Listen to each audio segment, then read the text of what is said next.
Ça y est, la guerre sur la réforme des retraites est sortie du seul terrain politique. Elle est entrée dans le quotidien de tous les Français, surtout parce que la plupart des Français ont désormais du mal à faire le plein de leur voiture, Stan. Et oui, et la pénurie d'essence est partout. C'est la une des Échos, mais vous allez voir de toute la presse régionale. Les Échos qui titrent la pénurie d'essence s'étend. L'Elysée cherche la riposte. Partout des images de pompes.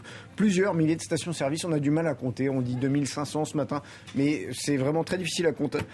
Il y a 12 500 stations-service en France. Eh bien, les Français ont du mal à trouver de l'essence. Allez, je vous propose un petit tour de la presse régionale pour voir l'ampleur de ce mouvement. Regardez, Vaucluse matin. Allez, vous l'avez vu. Le Télégramme, le conflit fêtage d'huile. Stop ou encore Nice matin. Midi Libre, la hantise de la panne sèche dans la région. Le Maine Libre, carburant, la Sarthe est quasiment à sec. L'éveil de la Haute-Loire, carburant, le point. On a le point sur toutes les stations. C'est la galère. L'Est est clair.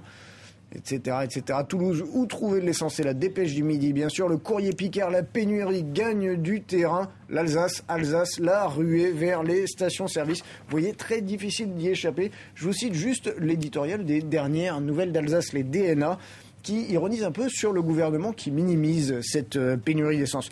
Pardonnez-leur, ils ne voient pas comme nous. Les stations-service fermées, par exemple, pour eux, une simple illusion d'optique. Les pompes à zéro, banal retard d'approvisionnement. Les fils de 300 mètres de long sur les bretelles des voies express et des autoroutes pour faire le plein.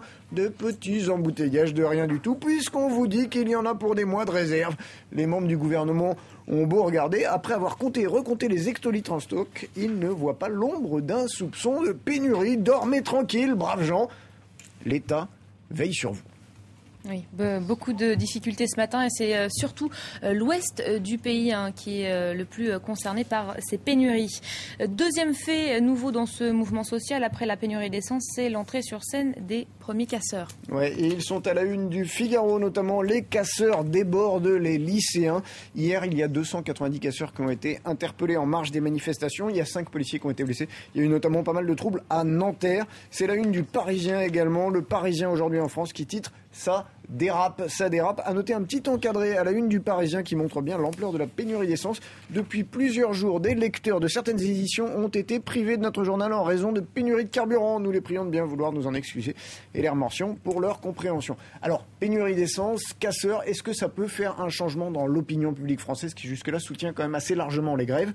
Ouest France en fait son éditorial. L'opinion continuera-t-elle à adhérer si d'aventure la pénurie d'essence et les blocages routiers finissent par perturber la vie quotidienne? Si l'économie se trouve grippée, si les casseurs polluent les manifestations, plus sagement, les modérés, la CFDT, la CGC, l'UNSA, estiment qu'au terme du vote du Sénat, force doit rester à la loi, aux politiques. On rappelle que le vote au Sénat est prévu pour mercredi ou plutôt jeudi a priori.